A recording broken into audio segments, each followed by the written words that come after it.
দুপুর বন্ধুরা, আজ আপনাদের সঙ্গে পার্শে মাছের টমেটো আলু দিয়ে মাছের ঝোলের রেসিপি শেয়ার করব। পার্শে মাছ তো অনেকবার আপনাদেরকে দেখিয়েছি সর্ষে বাটা দিয়ে ঝাল, এমনি ঝাল। আজ বানাবো টমেটো আর আলু দিয়ে মাছের ঝোল। তার জন্য এখানে প্রথমে লম্বা লম্বা করে পাতলা পাতলা করে আলুগুলো আমি কেটে নিয়েছি। এবার আলুগুলো তেলের মধ্যে ভেজে নেব। কড়াই একটু সর্ষের তেল দিয়ে আলুগুলো একটু নুন দিয়ে ভেজে নিচ্ছি। আলুগুলো খুব ভালো করে ভাজার পরে এবার টমেটোগুলো দিয়ে দেব। দেখুন টমেটোগুলো মুখ আমি অল্প অল্প করে কেটে দিয়েছি। দিয়ে কড়ার মধ্যে এবার ওই আলুর সঙ্গে টমেটোগুলো খুব ভালো করে কষবো। এবার একে একে হলুদ গুঁড়ো, লঙ্কার গুঁড়ো, জিরে গুঁড়ো আর ধনে গুঁড়ো দিয়ে এই সমস্ত মশলা দিয়ে আলু আর টমেটো খুব ভালোভাবে কষে নেব। খুব ভালোভাবে কষার পরে এবার এটাই দিয়ে দিচ্ছি জল।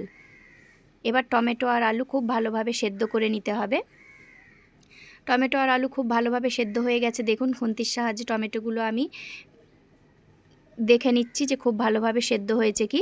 খুব ভালোভাবে সেদ্ধ হওয়ার পরে এবার নামিয়ে নিলাম। এবার পার্শে মাছগুলো নুন আর হলুদ মাখিয়ে নিচ্ছি ভাজবার জন্য। এবার কড়াইয়ে সর্ষের তেল দিয়ে মাছগুলো এক এক করে আমি ভেজে নেব। পার্শে মাছ ভাজতে কিন্তু বেশি টাইম লাগে না, দেখবেন তেলের উপরে দিলে এপিড ওপিড নাড়লেই মাছ ভাজা হয়ে যায়, কারণ পার্শে মাছ খুব সহজেই ভাজা হয়ে যায়। এপাশ ওপাশ উল্টে মাছগুলো লাল লাল করে আমি ভেজে তুলে নিলাম। এবার ওই একই তেলের মধ্যে আবারও একটু সর্ষের তেল দিয়ে শুকনো লঙ্কা আর 5 ফোড়ন দিচ্ছি। আজ কিন্তু তরকারিতে আমি কোনো পেঁয়াজ ব্যবহার করছি না। এবার ফোড়নটা লাল হলে তরকারিটা ফোড়ন দিয়ে দিচ্ছি। পেঁয়াজ রসুন ছাড়াই কিন্তু আজকের পার্শে মাছ রান্না করছি আমি।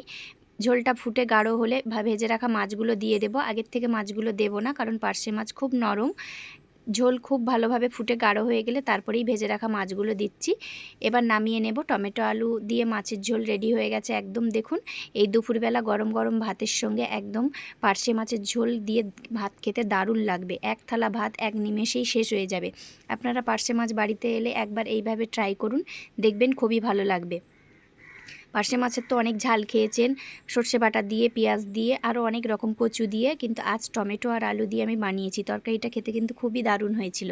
আপনারাও বাড়িতে বানিয়ে কমেন্টে আমাকে জানাবেন কেমন হয়েছে। সবাই পাশে থাকবেন, সুস্থ থাকবেন, আর নতুন বন্ধুরা আমার চ্যানেলটি সাবস্ক্রাইব করবেন।